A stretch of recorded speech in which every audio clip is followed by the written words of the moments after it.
கண்ணாடி வலை அழகா நல்ல அலங்காரம் பண்ணிக்கிறதுக்கு கண்ணாடி வலை போட்டுக்கணும்னு சொல்றோம். இந்த கண்ணாடி வலை சௌமங்கல்யமா இருக்கிற வரைக்கும் தான் போட்டுக்கலாம். விதவைகள் கண்ணாடி வலை போட்டுக்கப்படாது. என்ன அர்த்தம் அப்படின்னா 11 வயசுக்கு மேல அந்த பீரியட் மென்சஸ் பீரியட் ஆனது குழந்தைகளுக்கு ஸ்டார்ட் ஆயிடும் அப்படின்னு அர்த்தம். அதனால 8 வயசுல கல்யாணம் பண்ணி கொடுன்னு சொல்றது சாஸ்திரம். கௌரீம் ததத் பிரம்மலோகம் ரௌரவந்துரஜஸ்வலாம். அப்படி 8 வயசுல கல்யாணம் பண்ணி கொடுத்தா என்ன கிடைக்கும்னா நித்திய நிரதிசிய ஆனந்த சாஸ்வத பிரம்மலோகம். முதல்ல சொன்னவே பிரம்மலோகம், அது 8 வயசு குழந்தைக்கு கல்யாணம் பண்ணி கொடுத்தா கிடைக்கும். பிதா ரக்ஷதி கௌமாரே பர்த்தா ரக்ஷதி யௌவனே புத்திரஸ்து ஸ்தாவிரே பாவே நஸ்திரீ சுவாதந்திரியம் அருகதி அப்படிங்கிற சாஸ்திரம்.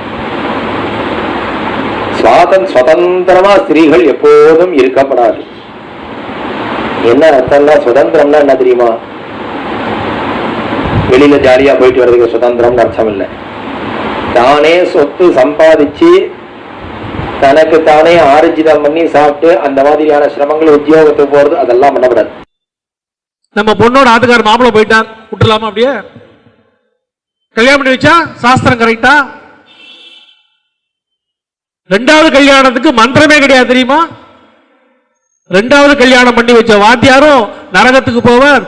பொண்ணு பண்ணி கன்னியாதானம் பண்ணி கொடுத்த அந்த பொண்ணை கல்யாணம் பண்ணி கொடுத்த அப்பா அம்மாவுக்கு நரகம் கிடைக்கும் தெரியுமா?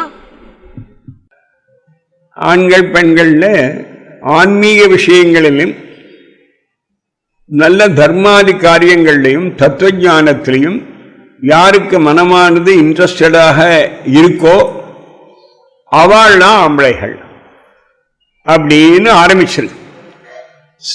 இந்த மாதிரி இன்ட்ரெஸ்ட் இல்லாம வெறும் குக்கிங் மட்டும், பழைய காலத்தில் இப்போ குக்கிங் கிடையாது, இப்போ ஈட்டிங் மட்டும்தான்.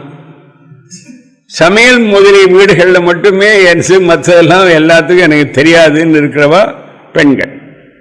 நான் வேடிக்கைக்கு சொல்ல மந்திரம் சொல்றேன். ஸ்திரிய சதீஹி தாவுமே பும்சாஹு பஷ்யலக்ஷண்வான்ன விஜேததந்தா கவேரிய புத்ரஸ். சிலவற்றை நாம் ஒழிக்கத்தான் வேண்டும், எதிர்க்க முடியாது.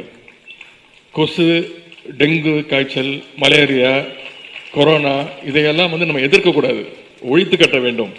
அப்படிதான் இந்த சனாதனம்.